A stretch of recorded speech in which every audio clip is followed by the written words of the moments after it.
presenters today from the Trade Council of the Marianas. Before I hand you over the floor, I'd like to go ahead and introduce the members present with us today. To my right is the Vice Speaker, Representative Diego Vincent Camacho. I am Speaker of the House, Edmund Villagomez. To my left is Representative Roman Beneventi. To his left is Representative Raymond Palacios. To his left is Representative Elias Randamar. To his left is Senator Selena Babalta. And across, we have Representative Joseph Flores. To his left is Representative Patrick San Nicolas. To his left is Representative Denita Yanktamai. To her left is Representative Malcolm Omar. And to his left is Representative Angelo Camacho. Also in the gallery, we have both our legal counsel present, and our IT and our Sergeant at Arms here present with us today. And with that, I'd like to go ahead and give you the floor. It's all yours. Thank you, Mr. Speaker. Thank you for the invite. It's wonderful. I think this will probably conclude a month of informational sessions that we've had. It's wonderful because actually I don't think that we've gotten a chance to speak with anyone here individually, although we have spoken with some other legislators, so this is actually a wonderful opportunity. Thank you very much. My name is Ben Armani. I'm the president of the Trade Council of the Marianas. This is Joshua Cook. We'll both be introduced. He's vice president. We'll also be giving a little more of an introduction about ourselves as we go. Just to start out, as I said, this pretty much concludes about a month of events and meetings that we've had, which we will speak about as we move forward. But I just wanted to sort of start this off with discussing what we'll be talking about. We've cut this down significantly since we are talking to lawmakers. In other presentations where we're just talking to the public, obviously we have to flesh things out a little bit more, but there's going to be some things that obviously you guys know when we're talking about what we're going to talk about today is the standing up the Free Trade Zone Authority, which was created through the Free Trade Zone Act of 2000. So it's a law that's been around for basically a quarter of a century now. They only stood up one board in that time, and they never issued a single license, but we feel that now is a wonderful time. The timing is perfect, and that this actually represents, again, perfect timing, and it represents a huge opportunity for CNMI. So we've been dedicating really the last year of working on an overall project of how to have some economic diversification, and this has really ended up being, we think this is CNMI's superpower. And so we're going to talk about this, inform you. Some of you may be aware of some of it. We want to talk about the vision of how we're going to move this forward. And so, like I said, it's going to be a short presentation. We think we can do this in about a half hour and then take some questions. So it should be relatively painless, but I think it's going to be chock full of information. So we'll move through this.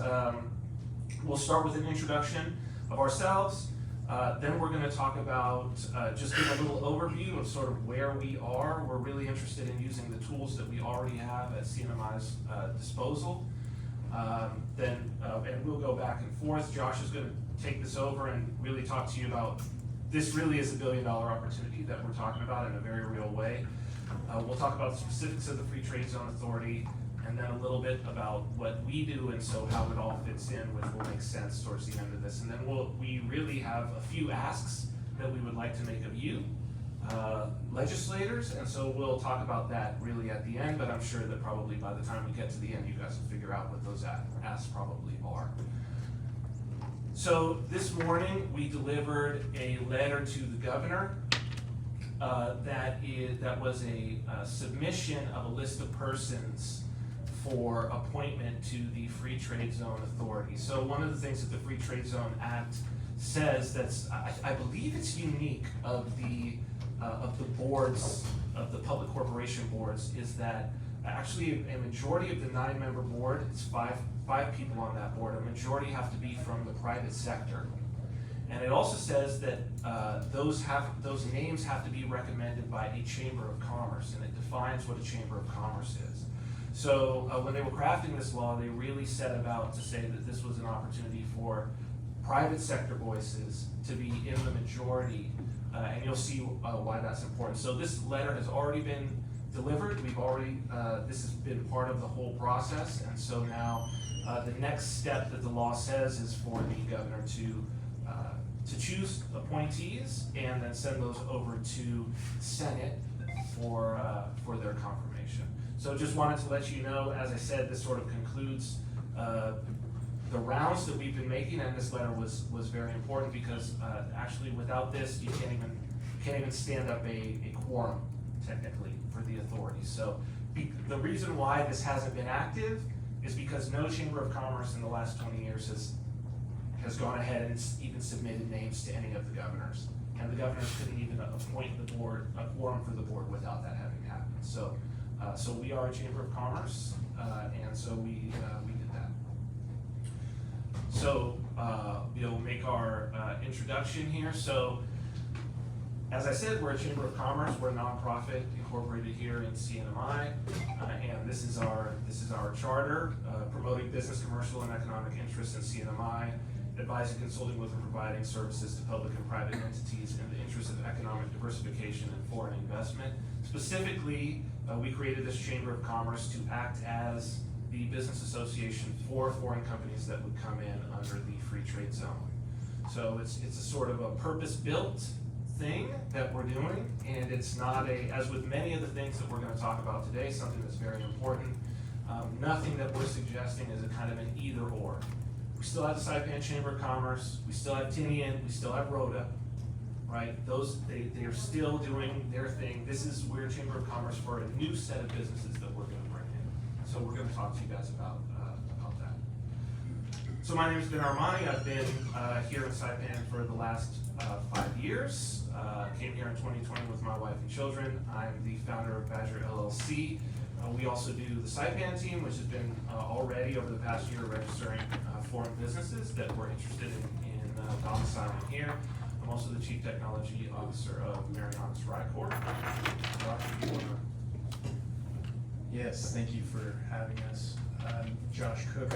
This May I will have been on Saipan for 4 years, and I hope that's the beginning of many, many years here. My wife and I feel it is an honor and one of the greatest blessings for our family to have come to Saipan. I came here initially to design the tax software for the Department of Revenue Tax, and that has turned into some wonderful relationships and projects, and I'm currently working with Department of Finance, Commerce, and Corrections to help with operations, project management, policies and procedures. And so as I have been very involved with the Department of Finance and seeing what we're presenting today, I've never been more committed that today I realize that aside from God and my family, this is the thing that I'm more committed to than anything else. And very excited to share with you, and appreciate your time. Okay, so the first section here that we're going to discuss, we're calling this the tools at our disposal. One of the most important things for Josh and I, as we've looked over the last year of really in depth, on pretty much a full-time basis of what tools does CNMI currently have at its disposal to be able to have economic diversification. It's very, very important to us that two things, right? That one, the tools are already available. That's been really important. We wanted to identify, if we could, tools that were already available. That means laws already passed, regulations already in place as much as they could be, skills and people and land and resources and infrastructure already available, not things that would need to be added. And the second thing is that they were our tools. And what I mean by our tools is that we didn't have to ask somebody sitting in an office thousands of miles away on another continent for permission to do something, right? Or for assistance to do something. That these were things that we could do without asking anybody else, that we could do on our own. That was very important to us. We said, if we can identify those types of tools, those are the things that we want to go after, right? So, So really what we've been focused on is economic diversification and And by economic diversification, what we mean is finding economic engines, another economic engine, diversifying our economic engines. And the idea with the economic engine is an easy definition that we're using as we go is what are the means by which we can take money that is outside of CNMI and turn it into money that is inside of CNMI. Any mechanism or machine that does that, any process or procedure, protocol that does that, that's what we're interested in talking about, right? And so we have two economic engines already, right? So of course, tourism is the main economic engine that we have, right? It takes money that's outside, like in the bank account of some Korean tourist, and it turns it into money that is inside, like in the bank account of one of the hotels or a restaurant or a grocery store, right? Very easy, right? That's the mechanism by which it takes money that's outside, puts it on the inside. What's great about tourism? Well-established industry in CNMI, the best established industry in CNMI. What's not so great about it, as we're seeing, is that it's totally dependent on global economic, political, and now we even know health, right? That was one that wasn't even in people's minds until 2020. Oh, the tourism industry could be affected by health, by global health. We've never had that before, right? The other thing that has been a real interest to us in finding these solutions is it has a ceiling. It's an economic engine that has a ceiling on how big it can scale due to our flights and infrastructure. What I mean by that really easy is like, we will never have 1 million tourists at one time on Saipan. Can't happen. We don't have the space, it doesn't matter what infrastructure you build, we'd never have it, right? So maybe it's not 1 million, 100,000 could we have? Maybe, but it still is a ceiling. So it says there's only ever so much money that we'll be able to make from tourism. So what we're interested in is we're interested in economic engines that don't have that kind of ceiling. We're interested in economic engines where you can just keep getting more and more and more and more money, right? You throw more money at the marketing of the thing and it gets you more and more and more money, right? So we're gonna talk about how the free trade zone fits into that. Really our other economic engine, we would call it, government funding, but fundamentally what it is grants at the end of the day, right? And so, now, mind you, we developed this slide for a presentation January 15th. I think a lot has changed in terms of this first line here, in terms of our understanding of this first line, right? Reliable, stable income guaranteed by the covenant. It certainly is guaranteed by the covenant, but it's looking a lot less reliable and stable as the days go by in this new administration, right?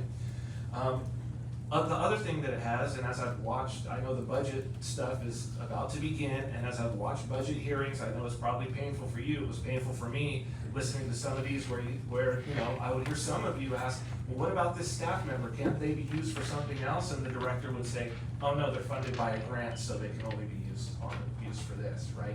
So even though the money is there, there's heavy restrictions on how the funds can be spent in many cases, right? And again, same thing with the ceiling. Even if we were to get every single grant that we were able to get, there's a ceiling, there's no more at that point, right? So we want something that can scale where there's no ceiling. And so this is the economic engine that we're going to talk to you about. In a nutshell, it's tax residency. And what is this? This is when individuals, so this could be people, right, or companies, decide that they want to change their residency to somewhere else. Could be a different jurisdiction. Maybe it's a country, maybe it's a state. Or Gaza? Gaza, you say?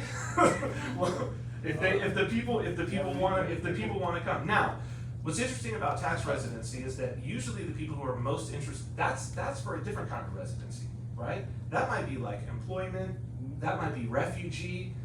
This is not that. This is not somebody who's looking for employment or looking for refugee. This is somebody who's looking for a break on their taxes. And the reason they're looking for a break on their taxes is because they're paying a lot of taxes, because they're making a lot of money, okay? And this is the opportunity, and the timing for this, for us, right now, is right now. And I'm gonna show you. This has been around for a long time, many countries, and Josh is gonna talk to you about what this has looked like over 20 years. But before I let him talk to you about what it looked like over the last 20 years, let me talk to you about what it looked like over the last 20 days. Okay, I don't know how many of you saw this, Meta, Facebook, right? This is, when? 31st, right? So this is 2 weeks ago. They said they want to move their incorporation from out of Delaware, where they are, and they want to move to a new state. They're thinking about moving to Texas. And it says here that the reason that they're thinking about moving to Texas is because Elon Musk took his companies and moved them also to Texas. SpaceX, Tesla. Okay, so we're already, and why? Why? Taxes and regulations, right? So we already have massive companies that right as we speak, right now, are like, where do we go? We want to leave and we want to go somewhere else. Guess who's not even at the table at this moment? Us. But why not? Well, that's what we're here to change. That's why we're so dedicated to this. Here's another one. This is what? Last week, Realtor.com. This is the biggest real estate site in the world. They left California. Where'd they go? Set up in Texas, right? Why? Texas has lured them with its low taxes and limited regulation. But guess what? Guess who has lower taxes and better regulation than Texas? And has 2 thumbs. Us.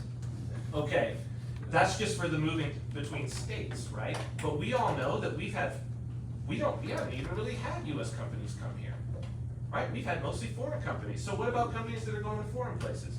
So this is, okay, not 20, it's 20-something days ago, okay? Tether, crypto firm Tether, they finalized their move to El Salvador. Now, this is an all-digital company. They're gonna plan their physical, if you see their plans, their physical headquarters in El Salvador. The reason why that's important is this company has not had physical headquarters at all. At all. They've not had physical headquarters. They moved to El Salvador. El Salvador has a 30% corporate tax. Ours is way less.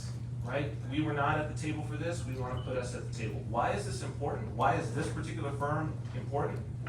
That's why. Last year their profit was $13 billion and they only have 100 employees.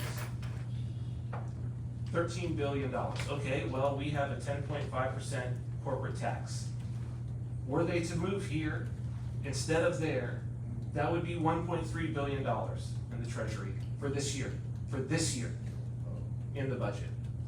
If they were to come here and we were to offer them a 1% tax, which is better than El Salvador is offering them, that would be $130 million, and we would pay for the entire budget by moving 100 people here into an office.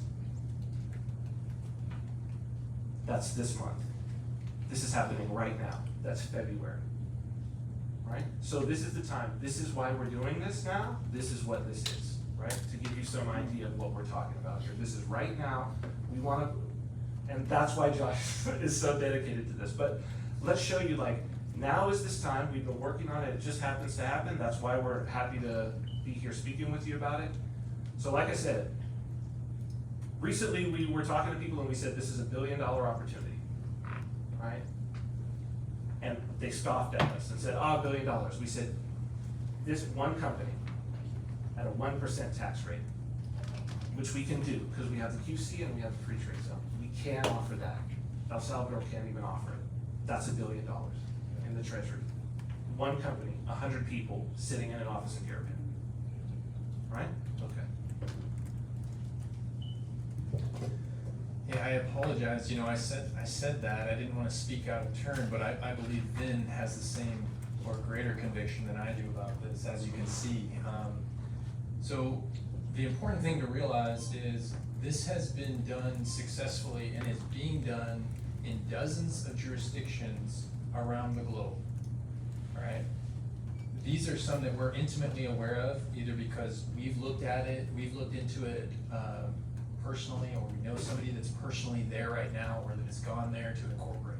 All right? So these are just a few of them, but they're pretty popular, well known. Right? Because of some of the things that Vin has already alluded to, CNMI has the most advantageous version of a tax-deferred jurisdiction. Okay, so we're gonna get, and I'm gonna get into it. This just shows the advantages, we're gonna get into some of those advantages right now. We don't have enough time to cover all of them today, okay? We could spend hours talking about all of the advantages that CNMI has over all of the other jurisdictions. But in a nutshell, it is our relationship with the United States government that actually is part of the superpower, but it is their stamp of approval to give the CNMI the sovereignty through the covenant to make the incentives whatever the CNMI wants them to be. So we have the most powerful country on earth that has given us the stamp of approval, and we're within that jurisdiction, but we have the sovereignty of essentially a separate country. Right? So we all understand that premise, but in action, that's what we wanna talk about. What does that look like in action, in implementation, okay? So today I'm gonna cover just a few things. Ireland is a great example of how when you put the incentives in place, the demand will come, that it will work itself out. Now, I'm not gonna get ahead of myself too much here. I do wanna come back to this idea, and Vin has already talked about this. We want the tax rebate to be the #1 export for the CNMI. And the beautiful thing is, as Vin has already said, it is infinitely scalable. There is no limit to the amount of tax rebates that we can provide companies, right? So this is the superpower, right? So we're also gonna talk about how we know the demand, where the demand is, and how hundreds of companies will come as soon as the incentives are right and in place, right? And just a few, Vin mentioned the tools at our disposal. There's a few tools that I'm just gonna reference briefly that are underutilized right now. We know the power of the covenant. That doesn't mean that we are necessarily applying or using the tools to their fullest yet, okay? So Ireland, 2 years after this Free Trade Zone Act was passed, probably, it may be in this room, this was 23 years ago, Ireland, so 2 years after that, Ireland lowered their tax rate, their corporate tax rate. I wanna show you, this isn't an apples to apples comparison, but it's a pattern, and I think it illustrates a powerful principle. 2002, this is the baseline of, this is what they had received in the billions, okay? In fact, I'm just gonna go to this slide, okay? So they received $4.6 billion in tax, corporate tax receipts. This isn't even their income tax, this isn't their VAT tax, which is kind of like their sales tax, right? It doesn't include the other taxes, this is just corporate income tax, right? Within 5 years, they were receiving $9 billion a year. That's an increase from a 4.4 billion. If you apply inflation in today's dollars, that $4.4 billion increase would be worth somewhere between $7 and $9 billion. That's the increase they saw within 5 years of implementing the right incentives. Now, we have good incentives, and we have the right incentives with the free trade zone. We just need to implement them correctly, right? So now let's fast forward. That was 5 years after they're making $9 billion a year from foreign corporations. No, we don't know how many of them were foreign, but we do know now, last year, roughly 85% of their corporate tax receipts were from foreign companies. The economic engine. This is one of their economic engines, right? Foreign money coming in.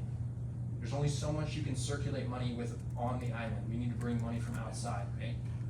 And so, of that pie, that big pie, and that 85% chunk is worth $24 billion a year to Ireland right now.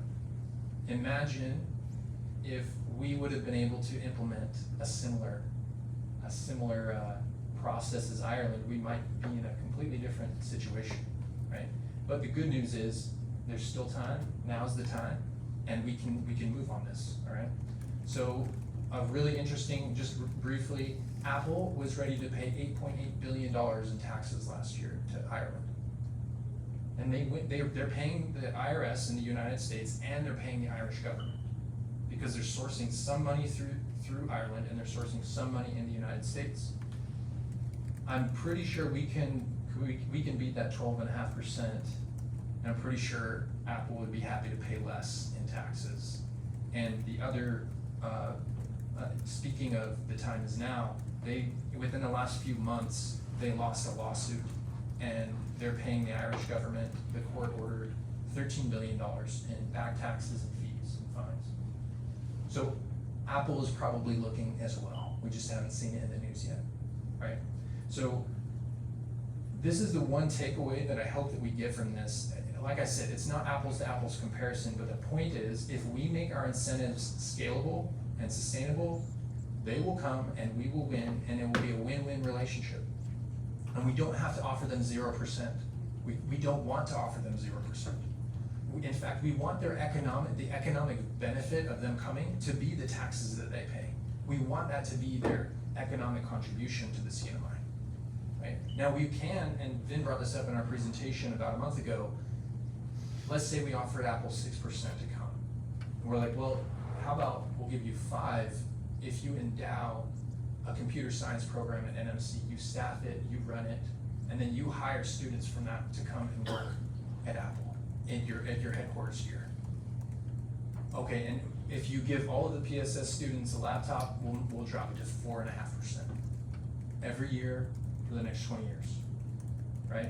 These we get to tailor make the incentives and tailor make the economic benefit, and they would be happy to provide that, right? And that's just one example with Apple, but you can imagine any technology company, any of these companies would be happy to do a similar thing. We just have to tell them this is what we want, right? So the opportunity is there. We know the businesses want to come. We have been talking to these businesses, as been mentioned, for the last year and before that even, right? And they're all extremely excited. We know of hundreds of businesses that would be interested in the CNMI. We need to make sure the incentives are there and that it is scalable before we can open the gates, open the doors to them, right? And we need to do it in a sustainable way. Fortunately, there is a sustainable way to do this. All right, so the last thing I want to bring up, because I want to move through this and allow questions, a few of the things that are underutilized currently by the CNMI are the tax rebate, as we've been talking about, but also the Jones Act exemption, uncapped H-1B visas, all right? Now, these are all just tools and incentives we can provide these companies. We don't want a lot of manufacturers here, but we probably want some high margin manufacturers, maybe computer parts, drones. AI.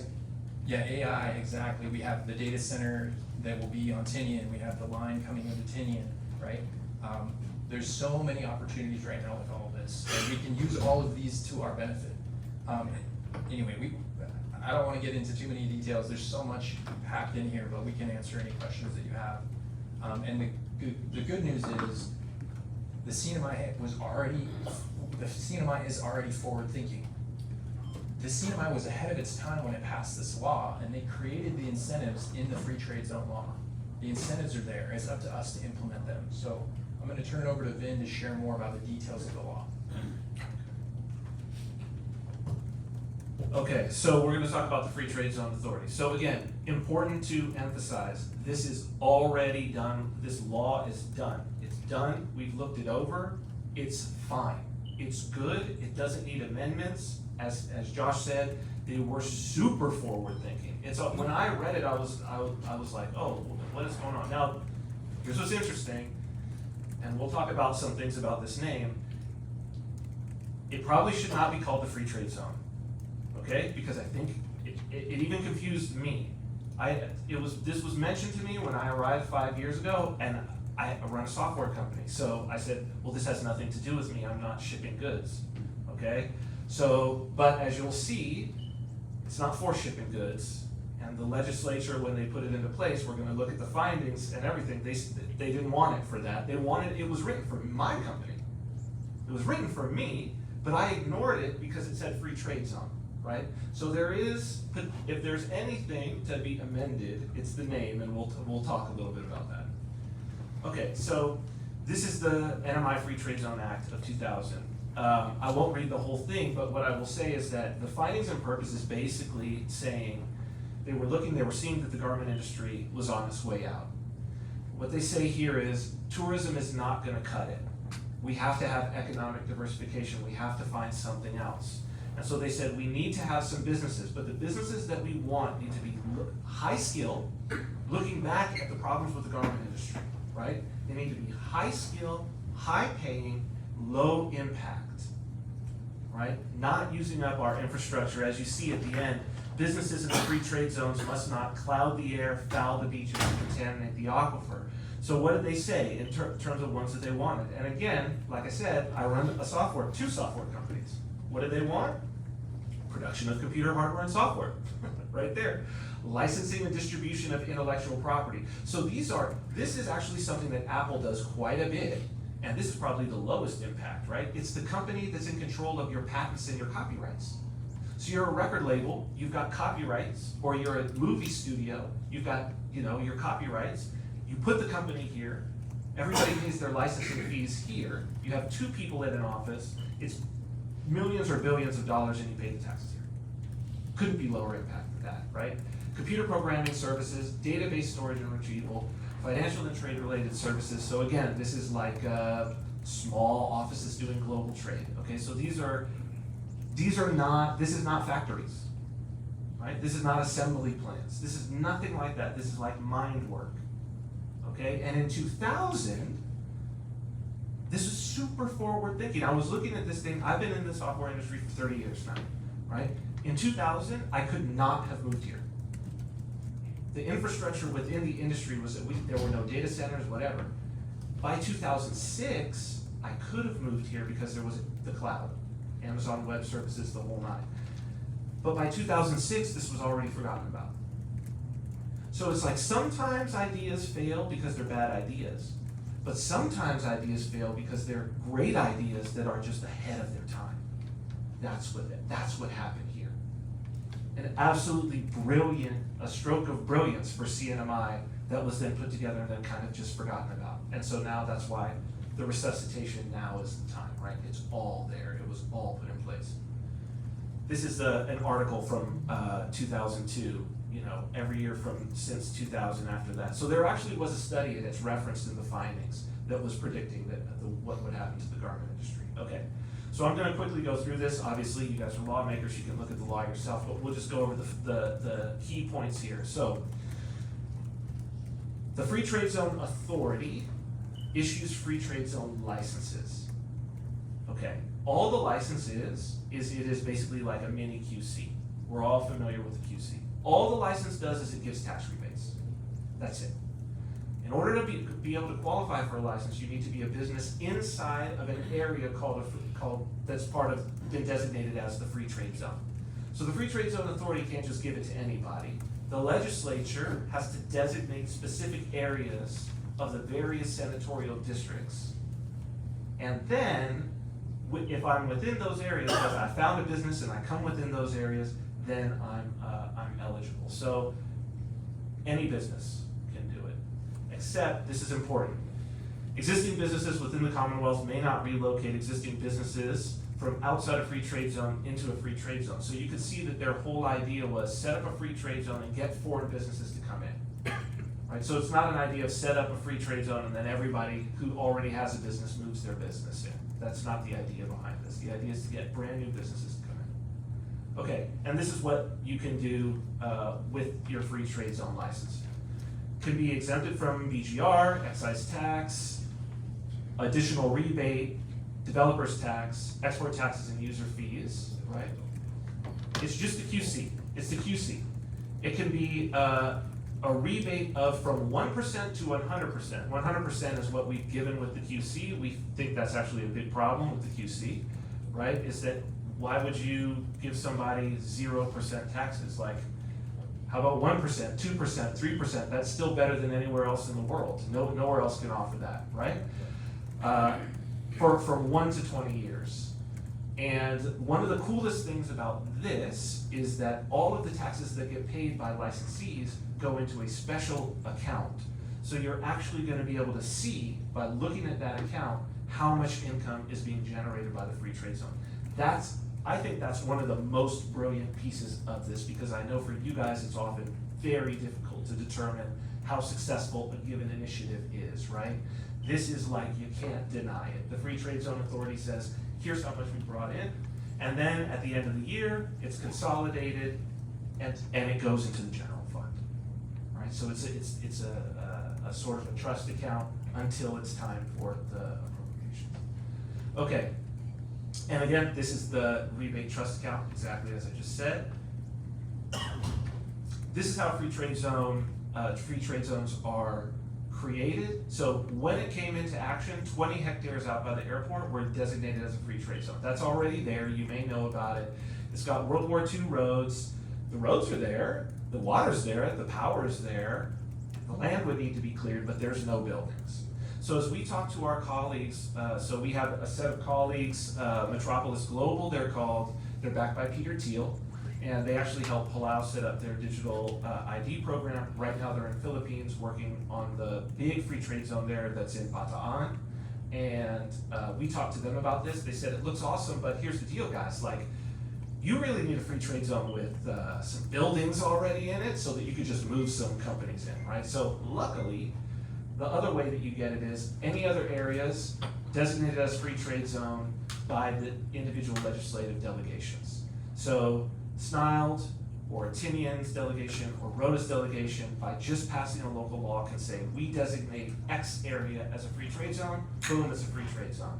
So we've already given to Congressman J.P. Sablon, and some of you may have seen it, a bill for Sniled to designate that Garapan core. This actually, when we showed it to the same colleagues I was talking about, they said, this is awesome. We have so much empty commercial space there, and some of it is really nice. I don't know if you've like toured around, but a lot of it has been renovated recently. It's really nice, beautiful location. Obviously, you've got restaurants, you've got bars, you've got the hotels, you've got the beach. Believe me, as a software developer who's worked in the game for 30 years, I'm telling you, companies will see that and they'll snatch it up and be like, we want to move there. That sounds great, right? So easy to do. With Tinian, we actually, Representative Nicholas is the only one that we haven't spoken to. We sat down with the rest of the delegation, and it's an obvious win. They've got the data center coming in, they've got the landing happening to designate that as a free trade zone as well. We would like to speak more with Rhoda as well. We think that there's opportunity. We've spoken with Fred about that as well. This is actually the free trade zone map. It's already there. This is the authority. It's a public corporation, and it can come for a budget. We have an ask about that budget. We really believe that this should be happening with zero appropriations. We believe that this thing should be stood up and be self-sufficient. I think that's important, especially since it has a majority private sector who are running it. We think that they can figure out how to turn this thing into a business. Incentives is what it's all about, right? So we want to incentivize them to make themselves money. And how do they do that? By getting businesses to come and pay taxes, right? Incentives got to be perfect. They got to be in place.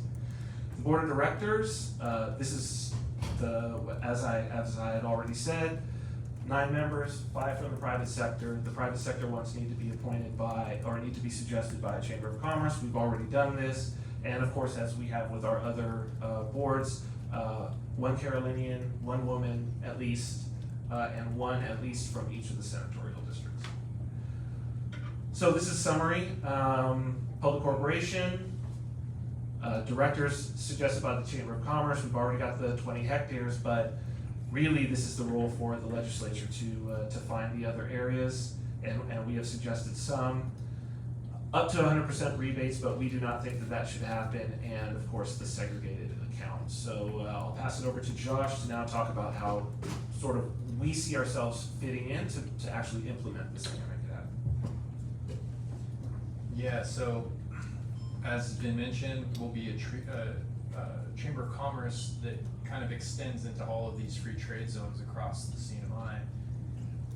The vision, we have our charter, which you mentioned, but ultimately it's to realize that economic independence that the founding fathers hoped for and anticipated in their negotiations. So we thought, okay, what was it that might have caused it to fail or dissolve originally? And then how do we get around those roadblocks? And really, aside from the timing, it's also, budget is always a question, where's the money, right? So we asked, is it possible to do this without a budget?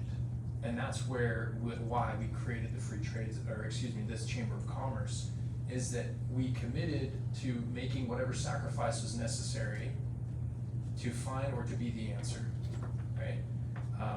And so it's less about if it can happen, and it's more about, do we have the will to make it happen? And do we have the will to push forward? And so here's some of the things that I don't want to call them problems, but some of the parts to the puzzle that we need to address. Once the incentives are in place, we're going to need to market the zones, the CMI. We're going to need to build a website, a database, the technology to help make this a smooth process, doing background checks on those who are applying,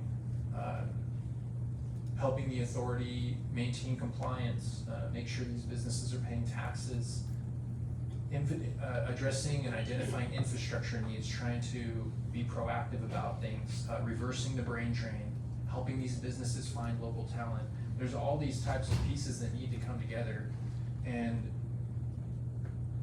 we thought, well, if this board is unpaid, how are they gonna have the time to go out and do these things? So we decided the Chamber of Commerce can assist with that until the authority is self-sufficient.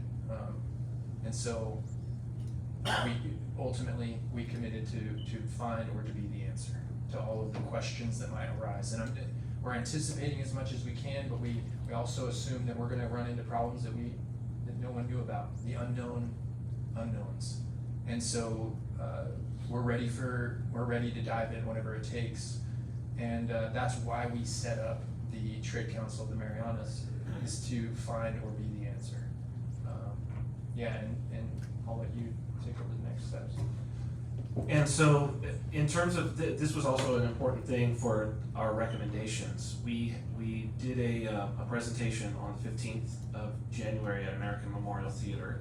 We had a very good turnout, and also Marianas Press did a live thing. Many people watched that as well. And one of the things that we said was we would like some people to volunteer. I know that the governor had recently said, and it was covered in the paper, that, it's very difficult to get people to volunteer for these things. Not only did we ask them to volunteer, but we said, we're committed to doing this, and also, we want you to commit to this vision as well. So we only want people who are gonna volunteer, who basically wanna work hard at this, and are committed to it, and wanna sacrifice.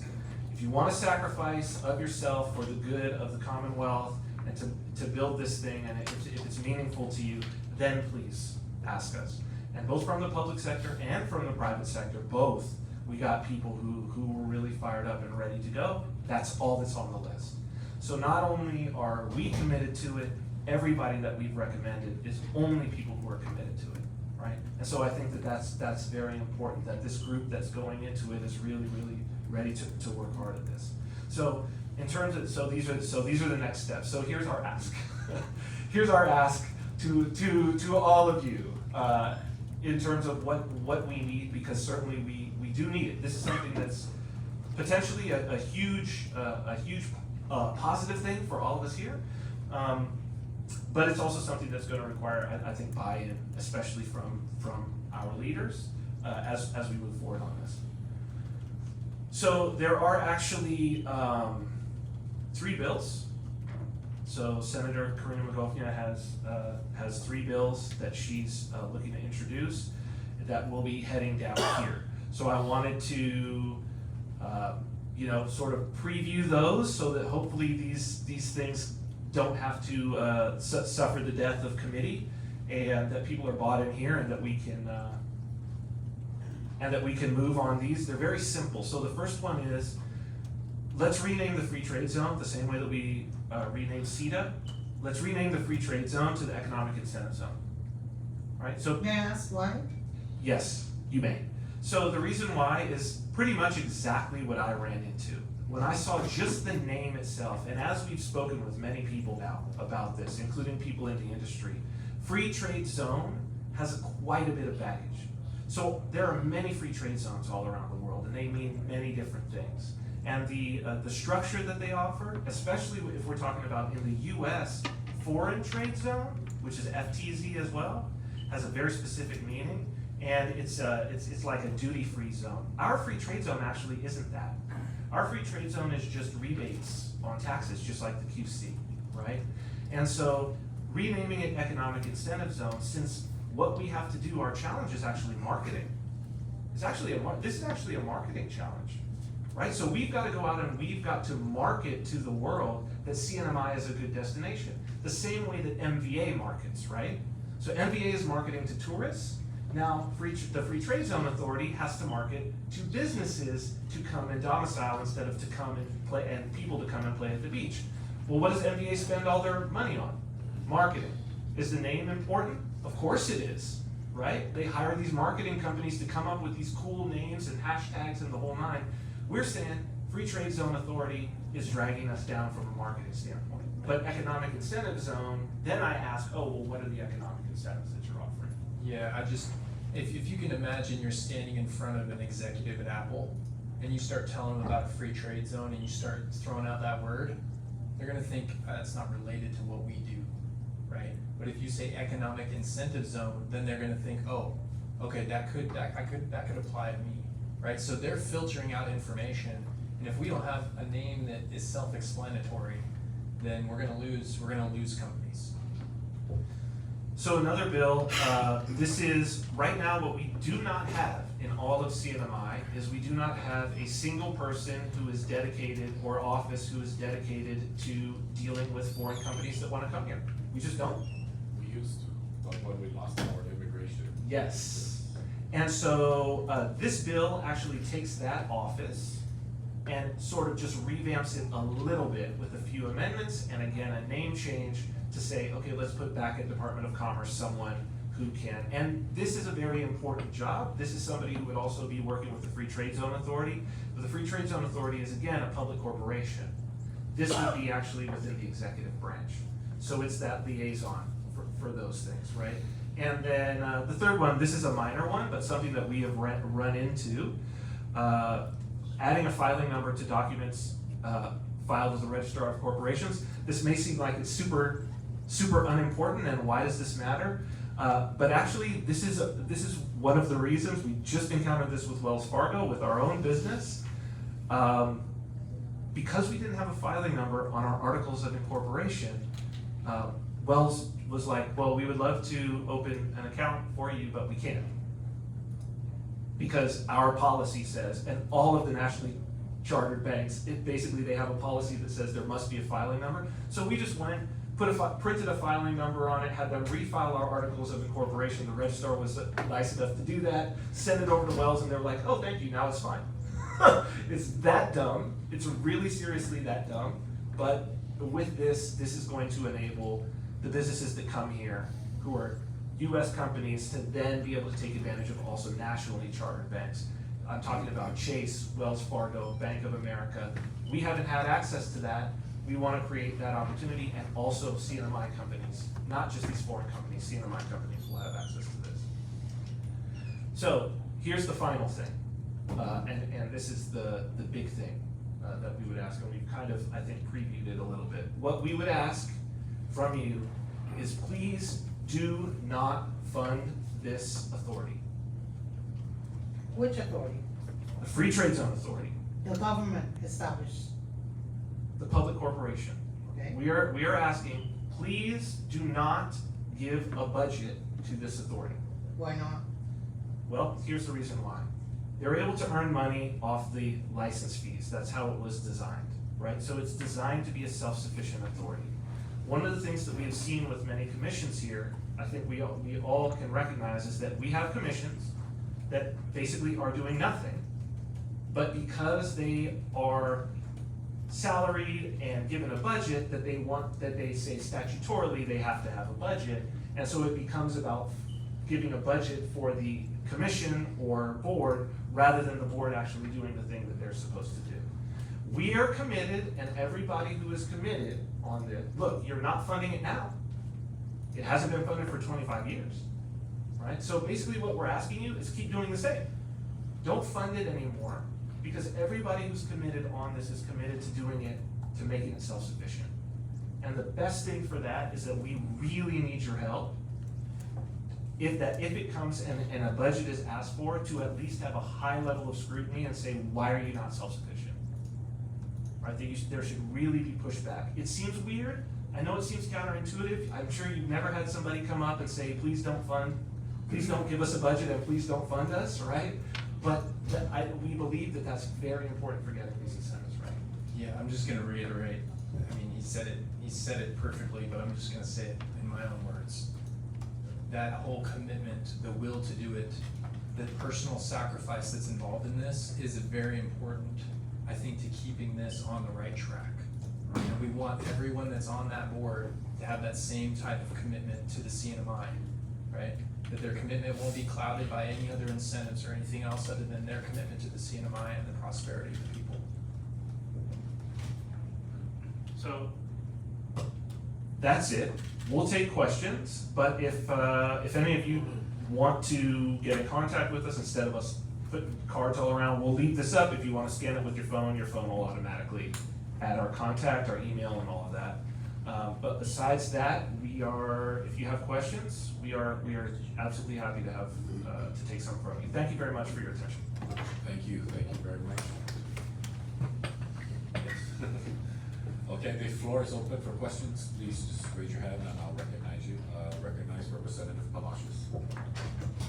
What about the reform that implement the foreign country, the tariff? So it's actually an interesting question, and I think that there is an opportunity for us here. Obviously, because we have this, the higher Trump's tariffs go, the bigger the opportunity for us, obviously. But I think that that's probably a second or third or fourth order of operations for this, because I think the companies that would benefit from that would be, let's say, foreign companies that were gonna build an assembly plant here and assemble something, because there has to be a certain percentage of value that's added into the product. You can't just ship it here and then all of a sudden put it on another ship and ship it. That's not gonna get you free of the tariffs. But if somebody brought it in and they were within the free trade zone, they built an assembly plant, they assembled it here, and then they sent it, yeah, that's a massive opportunity that Trump's tariffs present. It's just, again, now, I think that very quickly in this process, if we can bring a couple of companies and again, do the marketing right, do the press releases on this, and it starts to get into the press that there are some companies that are coming, even if some mid-tier companies, I think it's inevitable that Chinese companies start reaching to build assembly plants here, right? And we have the 20 hectares by the airport. I think that's inevitable. We don't even have to market to them. It will just happen. Everybody's looking for the thing, right? So the first step for us is, let's go and find the low-hanging fruit. Let's go and find the people who just need to have a couple of employees that come in and get into some of that office space in Garapan and start sourcing their income so that we can get it into the news. But it is the big opportunity, right? It is the big opportunity is obviously that one. But this is how we get to that point, I think, really. Thank you, Representative Palacios. Anybody else? Recognize Senator Selena Raval. Thank you, Mr. Speaker. Thank you, gentlemen, for your presentation, and I asked the Sergeant at Arms to give you a card to see if you can email your slides to me. Absolutely. Also, how long have you had this NPO established? For The free trade, 3 months, I think now. 3 months. okay. You mentioned that grants are reliable, stable income and guaranteed to the CNMI. That is not true. The only thing that's guaranteed is the 702 funding pursuant to our covenants. So with what is happening in Washington DC right now, it is very unstable and unreliable. And I think the CNMI needs to move forward and establish some other industry to help sustain its operations, the government operations. So I just wanted to point that out to you guys, that grants are not reliable, nor are they guaranteed. I want to understand why the ask of, why this presentation to the legislature, why not to Commerce, to CEDA, who are responsible for economic development and commerce activities in the CNY. And for you mentioned that, it should be rightfully with commerce. I intend to abolish, the Economic Development Division of Commerce and move it into CETA because it's redundant. And we need to start purging departments or divisions that are redundant and start moving them, streamlining with them with other departments. So why not make this presentation to CETA and Commerce? Can I have one of you? It's a wonderful question. Thank you, Madam Senator. We have. We made this presentation fundamentally, like I said, we've been working on this for about a year. I think it was about 6 months ago that we presented to CETA. We presented to the full board at CETA. We have presented to, well, the secretary was Secretary of Commerce, as well as several staff members of Commerce were at our presentation on the 15th, and then we met with her the week after as well. So, as I said, this is, we've met with many stakeholders on this, and this is kind of, as I said at the beginning here, this is kind of our final round of individuals. I think at this point, I'm trying, well, except for the House members who are not here, and the senators from Rota, I think we have met with every legislator now, at this point, either in a group setting or in private. Okay, you didn't mention that you made this presentation to CETA, and I was questioning in my mind why you were speaking, why this presentation to the legislature, but you talked about economic engines and tax residencies, and I get it, it's very lucrative for businesses to come out to the CNY. That's part of the reason why our tax system is very generous. But you mentioned also that you were talking to companies who are willing to come in droves. Well, not droves, you didn't say droves, but that's what I understood, that they would come if we implement all of this. But you know, we've had the millionaires here. We've had the late Larry Hillblum moved DHL here. We've had the late, or I don't know if he's still alive, but Bob Millard, who brought Computerland here. So what you're proposing is nothing new to the CNMI government. How do you expect this new NPO that you've established to be able to entice billionaire companies to arrive at our shores and ready to dole out money?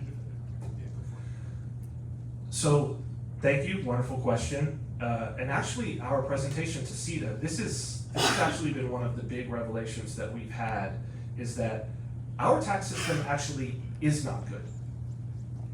Our tax system is actually, if you take it with the BGR, our tax system is actually the worst of all of the states and of the territories. And the reason why is this.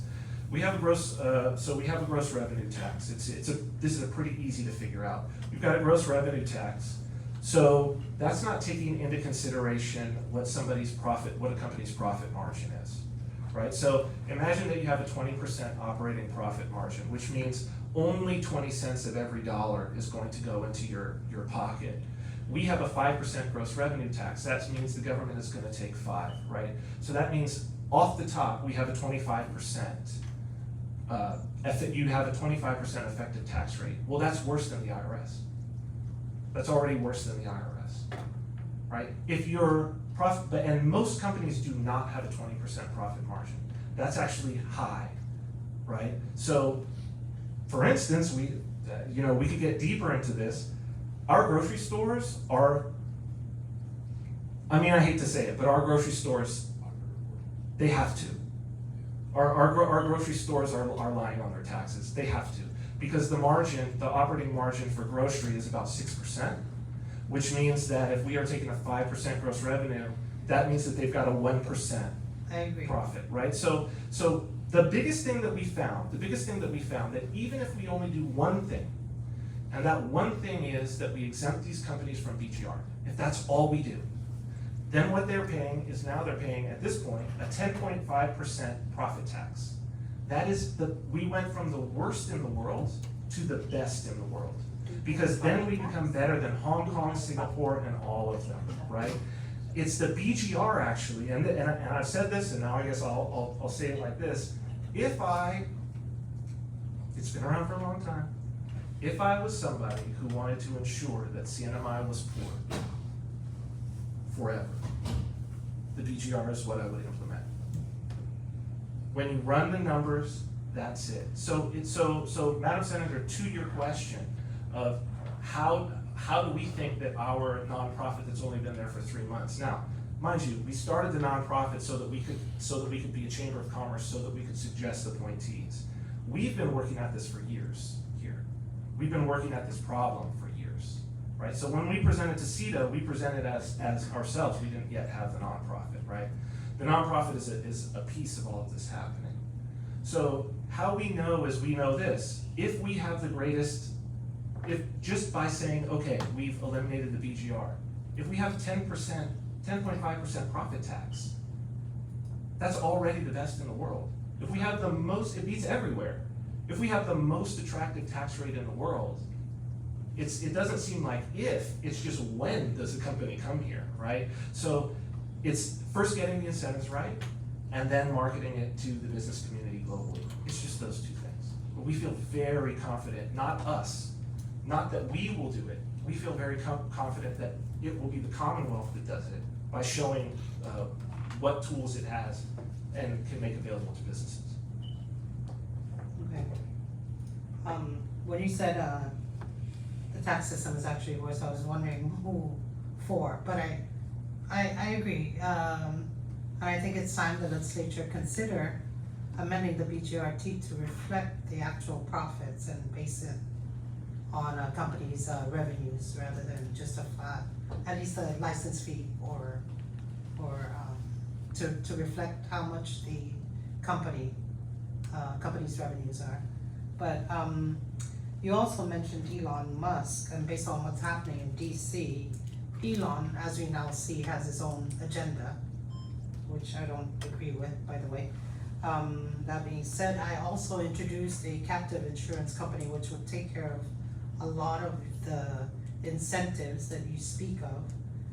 It was passed in the Senate last year, and then it came to the House. It was passed in the House with a minor amendment, and it went back to the Senate for final adoption. However, we were in a lame duck legislature, which requires a higher threshold to pass, and it was not entertained during that period. I have reintroduced that captive insurance bill without any further amendments to get it through the legislature, so I'm hoping that both houses will consider that. But captive insurance is one, I believe, that would provide an incentive for multi-million-dollar companies. We also have the Google fiber optic that's coming to Tinian, and that will, I think, bring in multi-million companies for data purposes. I also want to ask, what do you mean by scalable incentives? So this is part of our initial conversation with CETA and the QC. QC is important and will continue to play an important role in the CNMI.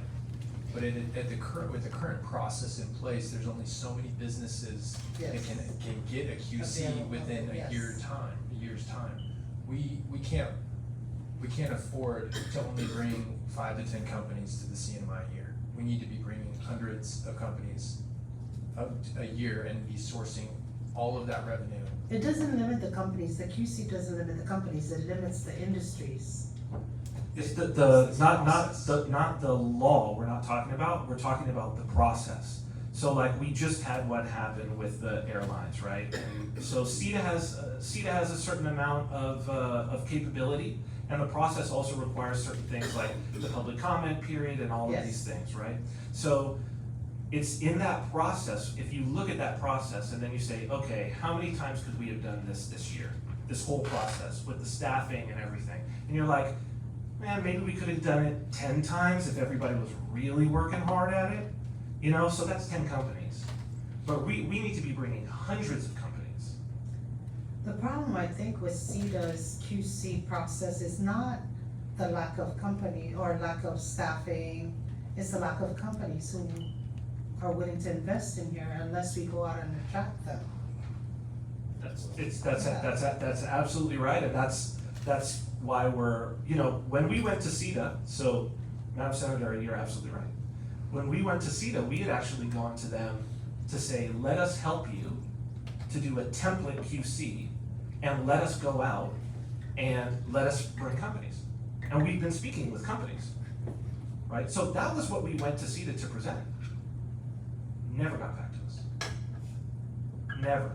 Never responded. We checked back in, never responded, right? So this is, after 6 months, we kept looking and looking and looking. And when we found this, we saw that here's an opportunity for an authority to be stood up.